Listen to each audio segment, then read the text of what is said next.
ਬਿਸਮਿਲ੍ਲਾਹਿਰਰਹਿਮਾਨਿਰਰਹੀਮ ਤੇ अस्सलाम वालेकुम।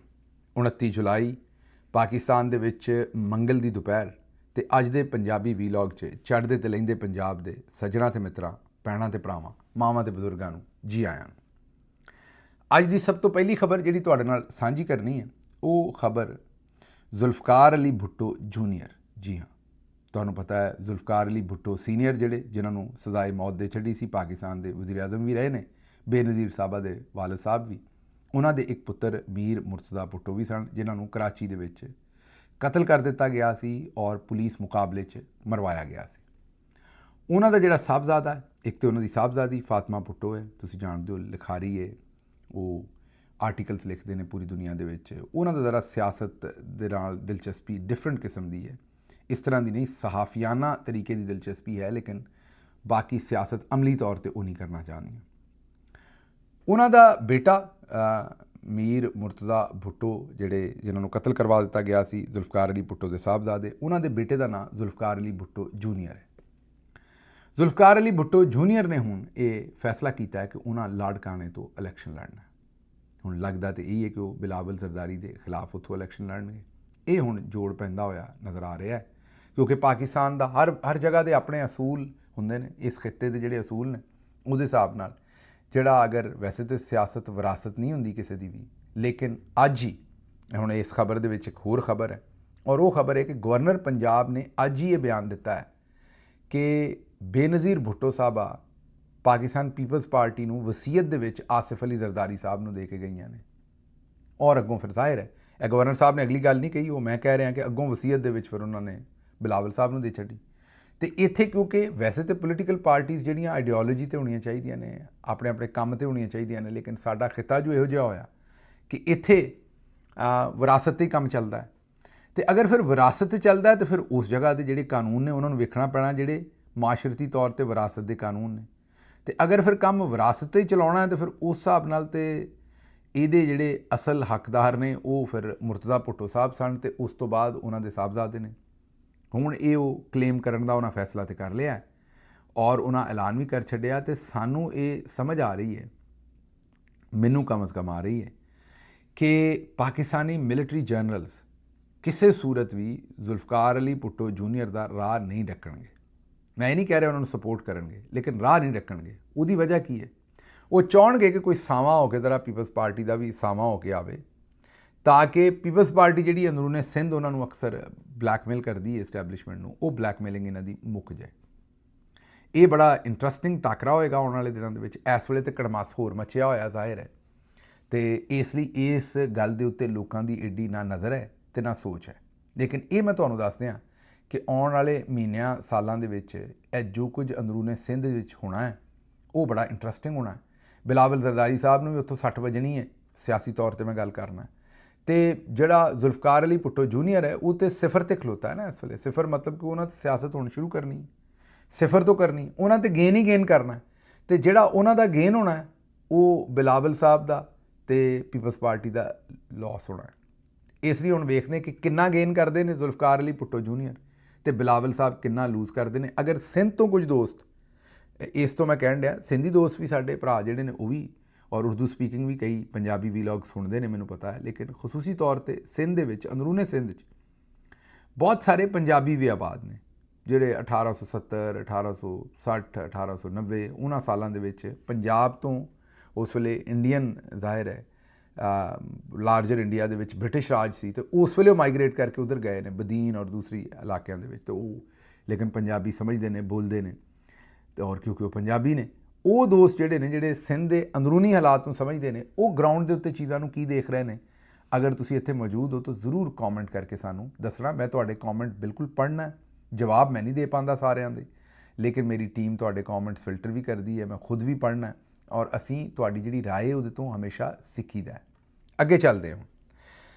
ਅਗਲੀ ਖਬਰ ਰਾਵਲਪਿੰਡੀ ਤੋਂ ਹੈ। ਰਾਵਲਪਿੰਡੀ ਦੇ ਵਿੱਚ ਇੱਕ ਕੋਈ 20 ਸਾਲ ਦੀ ਬੱਚੀ, ਸਿਦਰਾ ਉਹਦਾ ਨਾਂ ਸੀ, ਉਹਨੇ ਸ਼ਾਇਦ ਕਿਸੇ ਨਾਲ ਪਸੰਦ ਦੀ ਸ਼ਾਦੀ ਕੀਤੀ ਔਰ ਉਸ ਤੋਂ ਉਹਦੀ ਫੈਮਿਲੀ ਸਾਰੀ ਨਾਰਾਜ਼ ਹੋ ਗਈ।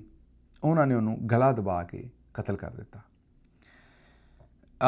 17 ਔਰ 18 ਜੁਲਾਈ ਦੀ ਦਰਮਿਆਨੀ ਰਾਤ ਨੂੰ ਇਹ ਕਤਲ ਕੀਤਾ, ਮਤਲਬ 10 ਦਿਨ ਪੁਰਾਣੀ ਗੱਲ ਹੈ। ਇਹ ਪਤਾ ਲੱਗਾ 3-4 ਦਿਨ ਪਹਿਲੇ। 17 और 18 ਦੀ ਦਰਮਿਆਨੀ ਰਾਤ ਨੂੰ ਕਤਲ ਕੀਤਾ। ਅਸਮਤੁੱਲਾ ਨਾਮੀ ਸ਼ਖਸ ਹੈ ਜਿਹਨੇ ਜਿਰਗੇ ਦੀ ਮਰਕਜ਼ੀ ਕਿਰਦਾਰ ਅਦਾ ਕੀਤਾ, ਜਾਂ ਜਿਰਗੇ ਦਾ ਜਿਹੜਾ ਸਰਪੰਚ ਸੀ ਉੱਥੇ। ਮਕਤੂਲਾ ਦੇ ਸ਼ੌਹਰ ਨੇ 4 ਦਿਨ ਬਾਅਦ ਰਿਪੋਰਟ ਦਰਜ ਕਰਵਾਈ ਕਿ ਬੀਵੀ ਘਰ ਤੋਂ ਭੱਜ ਗਈ ਹੈ।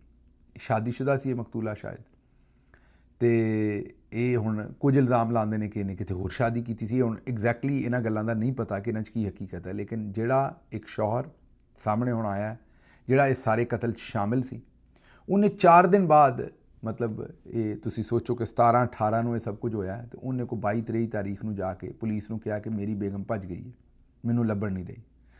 ਅਤੇ ਹਾਲਾਂਕਿ ਉਹ ਇਸ ਸਾਰੇ ਕਤਲ ਦੇ ਵਿੱਚ ਸ਼ਾਮਿਲ ਸੀ, ਔਰ ਉਹਨੇ ਗੈਰ ਸ਼ਰਈ ਨਿਕਾਹ ਕਰ ਲਿਆ ਕਿਸੇ ਹੋਰ ਦੇ ਨਾਲ।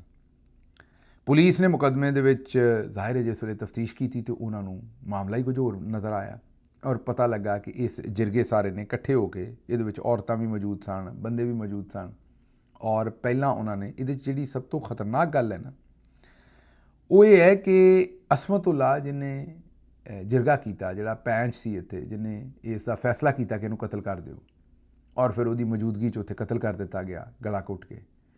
ਬੱਚੀ ਦਾ ਬਾਅਦ 'ਚ ਜਨਾਜ਼ਾ ਵੀ ਉਹਨੇ ਹੀ ਪੜ੍ਹਾਇਆ। ਪਤਾ ਨਹੀਂ ਕਿਹੜੇ ਕੌਣ ਲੋਕ ਨੇ, ਮੇਰੀ ਸਮਝ ਤੋਂ ਬਾਹਰ ਹੈ ਕਿ ਇਹ ਚਲੋ ਜ਼ਹਿਨੀ ਤੌਰ 'ਤੇ ਤਾਂ ਠੀਕ ਨਹੀਂ, ਮੈਂ ਸਮਝ ਗਿਆ, ਲੇਕਿਨ ਇਹ ਅੱਲਾਹ ਕੋਲੋਂ ਵੀ ਨਹੀਂ ਡਰਦੇ ਕਿ ਪਹਿਲੇ ਜਿਰਗਾ ਕਰਕੇ ਉਹਨੂੰ ਸਜ਼ਾ ਦੇ ਰਿਹਾ ਹੈ ਅਸਮਤੁੱਲਾ, ਉਸ ਤੋਂ ਬਾਅਦ ਉਹਦਾ ਗਲਾ ਘੁੱਟ ਕੇ ਮਾਰ ਰਹੇ ਨੇ, ਉਹ ਮੌਜੂਦ ਹੈ, ਉਸ ਤੋਂ ਬਾਅਦ ਖੁਦ ਹੀ ਉਹਦਾ ਨਮਾਜ਼ ਫਿਰ ਜਨਾਜ਼ਾ ਕਿਉਂ ਪੜ੍ਹਦੇ ਜੇ?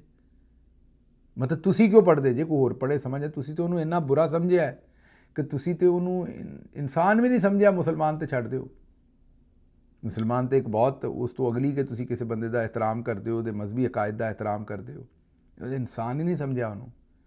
ਅਤੇ ਉਸ ਤੋਂ ਬਾਅਦ ਉਹਦਾ ਜਨਾਜ਼ਾ ਵੀ ਪੜ੍ਹਿਆ। ਹੁਣ ਖੈਰ ਉਹਦੀ ਕਬਰ ਕੁਸ਼ਾਈ ਹੋਈ ਹੈ, ਜਿਰਗੇ ਦੇ ਸਰਬਰਾਹ ਸਮੇਤ 3 ਮੁਲਜ਼ਮ ਗ੍ਰਿਫਤਾਰ ਹੋਏ ਨੇ, ਔਰ ਮਜਮੂਈ ਤੌਰ 'ਤੇ 6 ਮੁਲਜ਼ਮਾਨ ਗ੍ਰਿਫਤਾਰ ਇਹਦੇ 'ਚ ਕੀਤੇ ਨੇ। ਕਤਲ ਦੇ ਵਕਤ ਕਬਰ ਖੋਦਣ ਵਾਲਾ ਗੋਰਕਨ, ਕਬਰਸਤਾਨ ਕਮੇਟੀ ਦਾ ਸੈਕਟਰੀ, ਰਿਕਸ਼ਾ ਡਰਾਈਵਰ, ਇਹ ਪਹਿਲੇ ਤੋਂ ਹੀ ਗ੍ਰਿਫਤਾਰ ਕੀਤੇ ਹੋਏ ਨੇ। ਦੇਖਦੇ ਹਾਂ ਬਹਰਹਾਲ ਇਹ ਕੇਸ ਦੇ ਉੱਤੇ ਨਜ਼ਰ ਰੱਖਾਂਗੇ ਕਿ ਇਹ ਕੇਸ ਮਜ਼ੀਦ ਕੀ ਅਪਡੇਟ ਦਿੰਦਾ ਹੈ, ਔਰ ਤੁਹਾਨੂੰ ਦੱਸਦੇ ਰਹਾਂਗੇ। ਅੱਛਾ ਜੀ, ਅਗਲੀ ਖਬਰ ਜਿਹੜੀ ਹੈ ਉਹ ਪੰਜਾਬ ਅਸੈਂਬਲੀ ਦੀ। ਅਸੀਂ ਉਰਦੂ ਵੀਲੌਗ 'ਤੇ ਨੂੰ ਕਵਰ ਕੀਤਾ ਸੀ, ਅਤੇ ਮੁਖਤਸਰ ਗੱਲ ਕਰਾਂਗੇ ਵੀ ਉੱਥੇ ਚਪੇੜਾਂ ਚੱਲੀਆਂ ਨੇ, ਥੱਪੜ ਚੱਲੇ ਨੇ। ਖਾਲਿਦ ਨਸਾਰ ਡੋਗਰ ਪਾਕਿਸਤਾਨ ਤਹਿਰੀਕ ਇਨਸਾਫ ਦਾ ਬੂਰੇ ਵਾਲੇ ਤੋਂ MPA, ਉਹਨੇ ਚਪੇੜ ਜੜ ਦਿੱਤੀ ਹੈ ਹਸਾਨ ਰਿਆਜ਼ ਨੂੰ, ਬਲਕਿ ਥੱਪੜ ਜੜ ਦਿੱਤਾ। ਮੈਂ ਵੈਸੇ ਕਦੀ ਵੀ ਜ਼ਾਤੀ ਹੈਸੀਅਤ 'ਚ ਸਿਆਸਤ ਦੇ ਵਿੱਚ ਇਹ ਹੱਥ ਸ਼ੱਤ ਚੁੱਕਣ ਦਾ ਰਵਾਦਾਰ ਨਹੀਂ ਹੈ। ਮੈਂ ਸਮਝਦਾ ਕਿ ਮੂੰਹ ਨਾਲ ਗੱਲ ਕਰੋ, ਇਹਦੇ ਨਾਲ ਫਿਰ ਗੱਲਾਂ ਵੱਧ ਜਾਂਦੀਆਂ ਨੇ। ਅੱਜ ਅਗਰ ਖਾਲਿਦ ਨਸਾਰ ਡੋਗਰ ਸਾਹਿਬ ਦੇ ਥੱਪੜ ਮਾਰਨ ਨੂੰ ਮੈਂ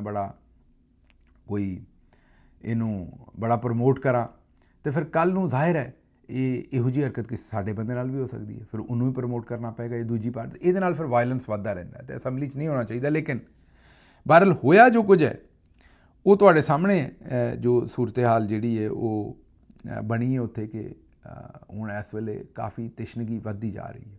3 ਸਾਡੇ ਬੰਦੇ ਜਿਹੜੇ ਨੇ ਡੀਨੋਟੀਫਾਈ ਕਰ ਦਿੱਤੇ ਨੇ, ਅਹਿਮਦ ਚੱਠਾ, ਬੱਚਰ ਸਾਹਿਬ, ਅਹਿਮਦ ਚੱਠਾ ਨੂੰ ਕੌਮੀ ਅਸੈਂਬਲੀ ਤੋਂ, ਬੱਚਰ ਸਾਹਿਬ ਨੂੰ ਸੂਬਾਈ ਅਸੈਂਬਲੀ ਤੋਂ, ਔਰ ਇਜਾਜ਼ ਚੌਧਰੀ ਸਾਹਿਬ ਨੂੰ ਸੈਨੇਟ ਤੋਂ। ਇਹ 3 ਸਾਡੇ ਮੈਂਬਰਾਨ ਜਿਹੜੇ ਡੀਨੋਟੀਫਾਈ ਕਰਕੇ ਉਹਨਾਂ ਦੀਆਂ ਸੀਟਾਂ ਖਾਲੀ ਕਰਾਰ ਦੇ ਦਿੱਤੀਆਂ ਗਈਆਂ ਨੇ, ਔਰ ਉਹ ਜ਼ਾਹਿਰ ਹੈ ਹੁਣ 3 ਸੀਟਾਂ ਫੀਲਡ ਮਾਰਸ਼ਲ ਸਾਹਿਬ ਦੇ ਸਾਥੀ ਇਹ ਨੂਨ ਲੀਗ ਨੂੰ ਦੇ ਦੇਣਗੇ। ਅਤੇ ਇਹ ਇੱਕ ਸੂਰਤ ਹਾਲ ਉੱਥੇ ਹੋਈ ਹੈ, ਚਪੇੜਾਂ ਚੱਲੀਆਂ ਨੇ। ਉਹਨਾਂ ਨੇ ਫਿਰ ਬਾਹਰੋਂ ਗੁੰਡੇ ਮੰਗਵਾ ਲਏ ਨੂਨ ਲੀਗ ਵਾਲਿਆਂ ਨੂੰ, ਉਹਨਾਂ ਨੇ ਉਸ ਤੋਂ ਵੀ ਭੈੜਾ ਕੰਮ ਕੀਤਾ। ਉਹਨਾਂ ਗੁੰਡੇ ਮੰਗਵਾ ਕੇ ਲੇਕਿਨ ਜਿਹੜਾ ਮੁੰਡਾ ਹੈ ਖਾਲਿਦ ਨਸਾਰ ਡੋਗਰ, ਇਹ ਤਕੜਾ ਮੁੰਡਾ ਹੈ, ਉਹ ਫਿਰ ਡਰਨ ਵਾਲਾ ਤਾਂ ਹੈ ਨਹੀਂ ਸੀ, ਉਹਨੇ ਵੀ ਚੰਗਾ ਮੁਕਾਬਲਾ ਉੱਥੇ ਕੀਤਾ ਹੈ। 15 ਉਹਨੂੰ ਜਿਹੜੇ ਸੈਸ਼ਨ ਨੇ ਅਗਲੇ, ਉਹਨਾਂ ਵਾਸਤੇ ਉਹਨੂੰ ਹਟਾ ਦਿੱਤਾ ਹੈ ਖਾਲਿਦ ਨਸਾਰ ਡੋਗਰ ਨੂੰ, ਮੁਅੱਤਲ ਕਰ ਦਿੱਤਾ ਹੈ। ਲੇਕਿਨ ਇਹ ਜ਼ਿਹਨ 'ਚ ਰੱਖੋ ਕਿ ਜਿੰਨੀ ਇਸ ਵੇਲੇ ਆਵਾਮ ਦੇ ਵਿੱਚ ਨਫ਼ਰਤ ਹੈ ਇਹਨਾਂ ਦੇ ਖਿਲਾਫ, ਆਵਾਮ ਮੇਰਾ ਨਹੀਂ ਖਿਆਲ ਕਿ ਖਾਲਿਦ ਨਸਾਰ ਹਾਲਾਂਕਿ ਮੈਂ ਆਖਿਆ ਵੀ ਹੱਥ ਨਹੀਂ ਚੱਲ, ਮੈਂ ਜ਼ਾਤੀ ਹੈਸੀਅਤ 'ਚ ਕਹਿਣਾ ਕਿ ਨਹੀਂ ਹੋਣਾ ਚਾਹੀਦਾ, ਲੇਕਿਨ ਆਵਾਮ ਦਾ ਅਗਰ ਤੁਸੀਂ ਰਾਏ ਪੜ੍ਹੋ ਸੋਸ਼ਲ ਮੀਡੀਆ 'ਤੇ, ਲੋਕੀ ਬੜੇ ਰਾਜ਼ੀ ਨੇ। ਇਹ ਤੋਂ ਹਿਸਾਬ ਲਾ ਲਓ ਕਿ ਆਵਾਮ ਨੂੰ ਇਹਨਾਂ ਨਾਲ ਕਿੱਡਾ ਜ਼ਿਆਦਾ ਮਸਲਾ ਹੈ। ਅੱਛਾ ਜੀ, ਅਗਲੀ ਖਬਰ ਜਿਹੜੀ ਹੈ ਉਹ ਨਵਾਜ਼ ਸ਼ਰੀਫ ਸਾਹਿਬ ਦਾ। ਤੁਹਾਨੂੰ ਪਤਾ ਵੱਡੇ ਲੀਡਰ ਨੇ, ਵੱਡੇ ਲੀਡਰਾਂ ਦਾ ਜ਼ਿਕਰ ਤਾਂ ਫਿਰ ਪੂਰੀ ਦੁਨੀਆ 'ਚ ਹੁੰਦਾ ਹੀ ਹੈ। ਲੀਡਰ ਹੁੰਦਾ ਹੀ ਉਹ ਹੈ ਜਿਹਦਾ ਜ਼ਿਕਰ ਦੂਜੇ ਮੁਲਕਾਂ 'ਚ ਵੀ ਹੋਵੇ। ਅਤੇ ਇਹ ਨਹੀਂ ਹੈ ਕਿ ਨਵਾਜ਼ ਸ਼ਰੀਫ ਸਾਹਿਬ ਨੇ ਜਿਹੜੇ ਕਾਮਯਾਬੀ ਦੇ ਝੰਡੇ ਨੇ ਉਹ ਸਿਰਫ ਪਾਕਿਸਤਾਨ 'ਚ ਗੱਡੇ ਨੇ, ਉਹਨਾਂ ਨੇ ਮੁਲਕ ਤੋਂ ਬਾਹਰ ਵੀ ਕਾਮਯਾਬੀ ਦੇ ਝੰਡੇ ਗੱਡੇ ਨੇ। ਇਹ ਤੁਹਾਨੂੰ ਇੱਕ ਛੋਟਾ ਜਿਹਾ ਚੀਜ਼ ਵਿਖਾਉਂਦੇ ਹਾਂ। ਇਹ ਨਵਾਜ਼ ਸ਼ਰੀਫ ਸਾਹਿਬ ਦੇ ਜ਼ਿਕਰ ਹੁਣ ਇੰਡੀਆ ਦੀਆਂ ਪੰਜਾਬੀ ਫਿਲਮਾਂ 'ਚ ਵੀ ਹੋ ਰਹੇ ਨੇ, ਤੇ ਲੀਡਰ ਹੁੰਦਾ ਹੀ ਉਹ ਹੈ ਜਿਹਦਾ ਇੰਟਰਨੈਸ਼ਨਲੀ ਜ਼ਿਕਰ ਹੋਵੇ। ਜ਼ਰਾ ਸੁਣੋ ਨਵਾਜ਼ ਸ਼ਰੀਫ ਸਾਹਿਬ ਦਾ ਜ਼ਿਕਰ ਕੀ ਹੋਇਆ। ਮਾਂ-ਬਾਪ ਤਾਂ ਅੱਜ ਕੱਲ ਬੱਚਿਆਂ ਮੂਹਰੇ ਐਂ ਮਜਬੂਰ ਹੋਏ ਆ ਜਿਵੇਂ ਨਵਾਜ਼ ਸ਼ਰੀਫ ਫੌਜ ਮੂਹਰੇ। ਸੁਣ ਲਿਆ ਜੀ। ਵੈਸੇ ਬਿਹਤਰ ਤਾਂ ਇਹ ਸੀ ਕਿ ਨਾ ਹੀ ਹੁੰਦਾ ਇਹੋ ਜਿਹਾ ਜ਼ਿਕਰ, ਲੇਕਿਨ ਬਹਰਹਾਲ ਨਵਾਜ਼ ਸ਼ਰੀਫ ਸਾਹਿਬ ਫਿਰ ਤੁਹਾਨੂੰ ਪਤਾ ਹੈ ਕਿ ਉਹ ਇਸ ਗੱਲ 'ਤੇ ਵੀ ਖੁਸ਼ ਹੋਣੇ ਨੇ ਕਿ ਚਲੋ ਮੇਰਾ ਜ਼ਿਕਰ ਤਾਂ ਹੋਇਆ, ਹੋਰ ਕੁਝ ਨਹੀਂ। ਤੇ ਅੱਛਾ ਜੀ, ਅੱਗੋਂ ਜਸਟਿਸ ਮੁਹੰਮਦ ਅਲੀ ਮਜ਼ਹਰ ਸਾਹਿਬ ਨੇ ਇੱਕ ਬਿਆਨ ਦਿੱਤਾ ਹੈ, ਸੁਪਰੀਮ ਕੋਰਟ ਦੇ ਜੱਜ ਨੇ। ਇਹਨਾਂ ਕਿਹਾ ਕੋਈ ਵੀ ਸ਼ਖਸ ਆਪਣੇ ਗਲਤ ਕੰਮ ਤੋਂ ਫਾਇਦਾ ਨਹੀਂ ਚੁੱਕ ਸਕਦਾ ਕਿ ਅਗਰ ਤੁਸੀਂ ਕੋਈ ਗਲਤ ਕੰਮ ਕਰੋਗੇ ਤਾਂ ਉਹਦਾ ਤੁਸੀਂ ਕੋਈ ਫਾਇਦਾ ਨਹੀਂ ਚੁੱਕ ਸਕਦੇ, ਕੋਈ ਵੀ ਸ਼ਖਸ ਨਹੀਂ ਚੁੱਕ ਸਕਦਾ। ਅੱਛਾ, ਮੈਂ ਇਸ ਗੱਲ ਤੋਂ ਬੜਾ ਹੈਰਾਨ ਹੋਇਆ ਕਿਉਂਕਿ ਜੱਜ ਸਾਹਿਬ ਨੇ ਤਾਂ ਆਪ ਚੁੱਕਿਆ ਫਾਇਦਾ। ਮਤਲਬ ਕਿ ਮੌਸੂਫ ਜਿਹੜੇ ਜੱਜ ਸਾਹਿਬ ਨੇ ਉਹਨਾਂ ਮੁਕੰਮਲ ਗਲਤ ਤਰੀਕੇ ਨਾਲ ਫੈਸਲੇ ਕੀਤੇ ਨੇ। ਅਦਲੀਆ ਦੀ ਜਿਹੜੀ ਵੀ ਤਬਾਹੀ ਕੀਤੀ, ਉਹਦੀ ਕਬਰ ਖੋਦੀ, ਉਹਦੇ 'ਚ ਇਹਨਾਂ ਦਾ ਵੀ ਕਿਰਦਾਰ ਹੈ, ਜੱਜ ਸਾਹਿਬ ਦਾ ਵੀ, ਜਸਟਿਸ ਮੁਹੰਮਦ ਅਲੀ ਮਜ਼ਹਰ ਸਾਹਿਬ ਦਾ। ਅਤੇ ਮੁਸਤਫੀਦ ਵੀ ਹੋ ਰਹੇ ਨੇ 26ਵੀਂ ਆਈਨੀ ਤਰਮੀਮ ਤੋਂ ਬਾਅਦ ਵੀ ਅਤੇ ਪਹਿਲਾਂ ਵੀ। ਅਤੇ ਇਹ ਫਿਰ ਤੁਹਾਨੂੰ ਗਲਤ ਕੰਮ ਦਾ ਕਿਵੇਂ ਫਾਇਦਾ ਹੋ ਰਿਹਾ ਜਨਾਬ, ਕਿਸੇ ਹੋਰ ਨੂੰ ਨਹੀਂ ਹੋਣਾ। ਮੈਂ ਨਹੀਂ ਕਹਿ ਰਿਹਾ ਤੁਹਾਡੀ ਗੱਲ ਗਲਤ ਹੈ, ਸਹੀ ਹੈ, ਲੇਕਿਨ ਇਹ ਜ਼ਰਾ ਐਕਸਪਲੇਨ ਕਰ ਦਿਓ ਕਿ ਜਨਾਬ ਨੂੰ ਗਲਤ ਕੰਮ ਦਾ, ਹੁਣ ਜਨਾਬ ਇਹ ਨਾ ਕਹਿਣ ਕਿ ਮੈਂ ਗਲਤ ਕੰਮ ਨਹੀਂ ਕੀਤਾ, ਉਹ ਸਾਰੀ ਦੁਨੀਆ ਨੂੰ ਪਤਾ ਕਿ ਤੁਸੀਂ ਕੀਤਾ ਹੈ, ਲੇਕਿਨ ਤੁਹਾਨੂੰ ਮੈਨੂੰ ਇਹ ਦੱਸੋ ਕਿ ਇਹਦਾ ਫਾਇਦਾ ਹੋ ਰਿਹਾ, ਬਾਕੀਆਂ ਨੂੰ ਇਹਦਾ ਫਾਇਦਾ ਨਹੀਂ ਹੋ ਰਿਹਾ। ਇਹ ਜ਼ਰਾ ਥੋੜ੍ਹੀ ਜਿਹੀ ਇਹਦੇ 'ਤੇ ਰੋਸ਼ਨੀ ਜ਼ਰੂਰ ਪਾਉਣਾ। ਅੱਛਾ ਜੀ, ਅਗਲੀ ਖਬਰ ਜਿਹੜੀ ਹੈ ਉਹ ਮਰੀਮ ਔਰੰਗਜ਼ੇਬ ਸਾਹਿਬਾ ਨੇ ਆਖਿਆ ਹੈ ਵੀ ਮੈਨੂੰ ਲੋਕਾਂ ਨੇ ਦੱਸਿਆ ਕਿ ਮੇਰੇ ਬੱਚੇ ਨੂੰ ਅਸਲ ਗੁੱਸਾ ਬੜਾ ਆਉਂਦਾ ਸੀ। ਗੁੱਸਾ ਤਾਂ ਬਾਜੀ ਤੈਨੂੰ ਆਪ ਵੀ ਬੜਾ ਆਉਂਦਾ ਹੈ, ਤੂੰ ਹਰ ਵੇਲੇ ਕਚੀਚੀਆਂ ਹੀ ਵੱਟਦੀ ਰਹਿੰਦੀ। ਹੁਣ ਕਚੀਚੀਆਂ ਕੀ ਹੁੰਦੀਆਂ ਨੇ ਇਹ ਤਾਂ ਹੁਣ ਵੱਟ ਕੇ ਦੱਸਣੀ ਪੈਣੀ ਹੈ। ਇਹਦੀ ਕੋਈ ਅੰਗਰੇਜ਼ੀ 'ਚ ਤਾਂ ਮੇਰਾ ਨਹੀਂ ਖਿਆਲ ਕਿ ਇਹਦਾ ਤਰਜਮਾ ਹੋਣਾ ਕਚੀਚੀਆਂ ਦਾ। ਅਤੇ ਇਹ ਤਾਂ ਤੁਸੀਂ ਆਪਣਾ ਕਿਸੇ ਨੂੰ ਪੁੱਛੋ ਵੀ ਕਚੀਚੀ ਵੱਟਣਾ ਕੀ ਹੁੰਦਾ ਹੈ, ਜਾਂ ਤੁਸੀਂ ਵੱਟੀ ਹੋਏਗੀ ਤਾਂ ਉਸ ਵੇਲੇ ਕੋਈ ਦੱਸੇਗਾ ਤੁਹਾਨੂੰ। ਅਤੇ ਬਾਹਰਲੋਂ ਜਿਹੜੀ ਬਾਜੀ ਮਰੀਮ ਔਰੰਗਜ਼ੇਬ ਹੈ ਉਹ ਤਾਂ ਆਪ ਬੜੇ ਗੁੱਸੇ 'ਚ ਰਹਿੰਦੀ ਹਰ ਵੇਲੇ। ਕਚੀਚੀ ਮੈਂ ਤਾਂ ਇਹਨੂੰ ਬਾਜੀ ਕਚੀਚੀ ਆਖਦਾ। ਉਹਦੀ ਵਜ੍ਹਾ ਹੈ ਕਿ ਹਰ ਵੇਲੇ ਮੂੰਹ ਇਹਨੇ ਕਚੀਚੀ ਵਰਗਾ ਹੀ ਬਣਾਇਆ ਹੁੰਦਾ ਹੈ। ਕਹਿਣ ਦਾ ਮਤਲਬ ਹੈ ਕਿ ਕਿਉਂਕਿ ਹਰ ਵੇਲੇ ਗੁੱਸੇ 'ਚ ਆਉਂਦੀ ਹੈ ਅਤੇ ਕਚੀਚੀ ਵੱਟੀ ਹੁੰਦੀ ਇਹਨੇ। ਅਤੇ ਮੈਂ ਤਾਂ ਕਈ ਵਾਰੀ ਆਪਸ 'ਚ ਗੱਲ ਕਰ ਰਹੇ ਹੋਈਏ ਤਾਂ ਉਹਨੂੰ ਬਾਜੀ ਕਚੀਚੀ ਆਖਦਾ। ਅਤੇ ਬਾਜੀ ਤੇਰੇ 'ਤੇ ਹੀ ਗਿਆ ਨਾ ਪੁੱਤਰ, ਹੁਣ ਕਿਸੇ ਹੋਰ 'ਤੇ ਤਾਂ ਨਹੀਂ ਸੀ ਜਾਣਾ ਨਾ। ਹੁਣ ਅਗਰ ਜਨਾਬ ਸਾਹਿਬਾ ਦਾ ਪੁੱਤਰ ਹੈ ਅਤੇ ਉਹ ਮੈਨੂੰ ਦੱਸੋ ਕਿ ਉਹ ਜਾ ਕੇ ਕਿਤੇ ਲੇਡੀ ਡਿਆਨਾ 'ਤੇ ਤਾਂ ਨਹੀਂ ਜਾਣਾ ਨਾ, ਜਾਂ ਕਿਸੇ ਹੋਰ ਦੇ ਉੱਤੇ ਤਾਂ ਨਹੀਂ ਜਾਣਾ, ਜਾਂ ਬਾਜੀ ਮਰੀਮ 'ਤੇ ਤਾਂ ਨਹੀਂ ਜਾਣਾ। ਉਹਦੇ ਜਿਹੜੇ ਖਵਾਸ ਨੇ ਉਹ ਮੋਹਤਰਮਾ ਤੁਹਾਡੇ 'ਤੇ ਹੀ ਆਣੇ ਨੇ ਨਾ, ਤੁਹਾਡਾ ਪੁੱਤਰ ਹੈ। ਅਤੇ ਤੁਸੀਂ ਆਪ ਹੀ 24 ਘੰਟੇ ਮੂੰਹ ਵੱਟਿਆ ਹੁੰਦਾ, ਕਚੀਚੀ ਚੜ੍ਹੀ ਹੁੰਦੀ ਹੈ। ਮੈਂ ਤਾਂ ਹੈਰਾਨ ਹੈ ਕਿ ਏਡੇ ਜ਼ਿਆਦਾ ਗੁੱਸੇ 'ਚ ਕਿਵੇਂ ਫਿਰਦੇ ਹੋ। ਬਹਰਹਾਲ ਉਹਨਾਂ ਨੇ ਆਖਿਆ ਵੀ ਮੈਨੂੰ ਕਿਸੇ ਨੇ ਆਖਿਆ ਕਿ ਇਹਨੂੰ ਗੁੱਸਾ ਕਿਉਂਕਿ ਬਹੁਤ ਆਉਂਦਾ ਹੈ ਅਤੇ ਇਹਨੂੰ ਕੋਈ ਨਾ ਕੋਈ ਮਿਊਜ਼ਿਕ ਇੰਸਟਰੂਮੈਂਟ ਦੇ ਉੱਤੇ ਪਾ ਦਿਓ, ਇਹਨੂੰ ਕਿਸੇ ਨਾ ਕਿਸੇ ਮਿਊਜ਼ਿਕ ਇੰਸਟਰੂਮੈਂਟ ਦੇ ਉੱਤੇ ਪਾ ਦਿਓ। ਮਤਲਬ ਕਿ ਕੋਈ ਤਬਲਾ ਸ਼ਬਲਾ, ਹੁਣ ਪਤਾ ਨਹੀਂ ਕੀ ਵਜਾਉਂਦਾ, ਜਾਂ ਪਿਆਨੋ ਜਾਂ ਗਿਟਾਰ ਜਾਂ ਕੀ ਜਾਂ ਤਬਲਾ ਵਜਾਉਂਦਾ ਠੀਕ ਲੱਗੇਗਾ ਵੈਸੇ। ਅਤੇ ਬਹਰਹਾਲ ਉਹਨਾਂ ਨੇ ਦੱਸਿਆ ਕਿ ਮੇਰਾ ਪੁੱਤਰ ਹੁਣ ਜਿਹੜਾ ਨਾ ਗੁੱਸੇ ਦਾ ਤੇਜ਼ ਸੀ, ਅਤੇ ਇਸ ਲਈ ਮੈਂ ਇਹ ਲੋਕੀ ਜਿਹੜੇ ਸੋਸ਼ਲ ਮੀਡੀਆ ਦੇ ਬੱਚੇ ਨੇ ਉਹ ਬੜੇ ਹੀ ਭੈੜੇ ਨੇ। ਉਹਨਾਂ ਨੇ ਇਹ ਵੀਡੀਓ ਬਣਾਈ ਹੈ ਜਿਹਦੇ ਵਿੱਚ ਉਹਨਾਂ ਨੇ ਚਾਹਤ ਫਤਿਹ ਅਲੀ ਖਾਨ ਨੂੰ ਇਹਨਾਂ ਦਾ ਬੱਚਾ ਬਣਾ ਦਿੱਤਾ। ਜ਼ਾਹਿਰ ਹੈ ਅਜ਼ਰਾ ਤਫੰਨਨ ਹੈ, ਲੇਕਿਨ ਅੱਜ ਕੱਲ੍ਹ ਬੱਚੇ ਇਹਨਾਂ ਦੀ ਹਰ ਗੱਲ ਦੇ ਉੱਤੇ ਨਜ਼ਰ ਰੱਖਦੇ ਨੇ, ਜੈਨ ਜ਼ੀ ਵਾਲੇ, ਅਤੇ ਇਹਨਾਂ ਦੀ ਤਬਾਹੀ ਫਿੱਟ ਕਰੀ ਆਉਂਦੇ ਨੇ। ਅੱਛਾ ਜੀ, ਅਗਲੀ ਦਾਨਿਆਲ ਅਜ਼ੀਜ਼ ਸਾਹਿਬ ਨੇ ਇੱਕ ਤਜਜ਼ੀਆ ਕੀਤਾ। ਉਹਨਾਂ ਆਖਿਆ ਵੀ ਇਹ ਜਾਲਸਾਜ਼ੀ ਦੇ ਜ਼ਰੀਏ ਜਿਹੜੀ ਬਣੀ ਹਕੂਮਤ ਹੈ ਔਰ ਇਹਨਾਂ ਦੀ ਜਾਲਸਾਜ਼ੀ ਦੇ ਜ਼ਰੀਏ ਬਣਾਈ ਹੋਈ ਸਟੇਬਿਲਿਟੀ ਜਿਹੜੀ ਹੈ, ਉਹਨਾਂ ਕਿਹਾ ਵੈਸੇ ਮਈਅਤ ਸਭ ਤੋਂ ਜ਼ਿਆਦਾ ਸਟੇਬਲ ਹੁੰਦੀ ਹੈ, ਕਿਉਂਕਿ ਮਈਅਤ ਜਿਹੜੀ ਉਹਦੇ 'ਚ ਕੋਈ ਤਬਦੀਲੀ ਨਹੀਂ, ਨਾ ਹਾਰਟ ਬੀਟ ਹੁੰਦੀ ਹੈ, ਨਾ ਟੈਂਪਰੇਚਰ ਫਰਕ ਪੈਂਦਾ ਹੈ। ਉਹਨਾਂ ਕਿਹਾ ਕਿ ਮਈਅਤ ਇੱਕਦਮ A1 ਸਟੇਬਲ ਹੁੰਦੀ ਹੈ। ਇਸੇ ਤਰ੍ਹਾਂ ਦੀ ਸਟੇਬਿਲਿਟੀ ਹੈ। ਇਸ ਵੇਲੇ ਪਾਕਿਸਤਾਨ ਦੇ ਵਿੱਚ ਕੋਈ ਸਰਮਾਇਆਕਾਰੀ ਨਹੀਂ ਕਰ ਰਿਹਾ, ਕੋਈ ਗਰੋਥ ਨਹੀਂ ਹੋ ਰਹੀ, ਅਤੇ ਇਹ ਆਉਂਦੇ ਨੇ ਸਟੇਬਿਲਿਟੀ ਹੈ। ਅਤੇ ਇਹ ਸੂਰਤ ਹਾਲ ਜਿਹੜੀ ਹੈ ਦਾਨਿਆਲ ਅਜ਼ੀਜ਼ ਸਾਹਿਬ ਕਹਿ ਰਹੇ ਨੇ। ਅਗਲੀ ਜਿਹੜੀ ਹੈ ਉਹ ਬੜੀ ਖਤਰਨਾਕ ਗੱਲ ਹੈ। ਉਹ ਅੱਜ ਕੱਲ੍ਹ ਸੋਸ਼ਲ ਮੀਡੀਆ 'ਤੇ DG ISPR ਸਾਹਿਬ ਦਾ ਪੁਰਾਣਾ ਬਿਆਨ ਚੱਲ ਰਿਹਾ, ਜਿੱਥੇ ਕਿਹਾ ਜਾ ਰਿਹਾ ਹੈ ਕਿ ਸਾਨੂੰ ਇੱਕ ਪਾਕਿਸਤਾਨੀ ਦਾ ਖੂਨ 1000 ਅਫਗਾਨੀਆਂ ਦੇ ਖੂਨ ਦੇ ਉੱਤੇ ਮੁਕੱਦਮ ਹੈ।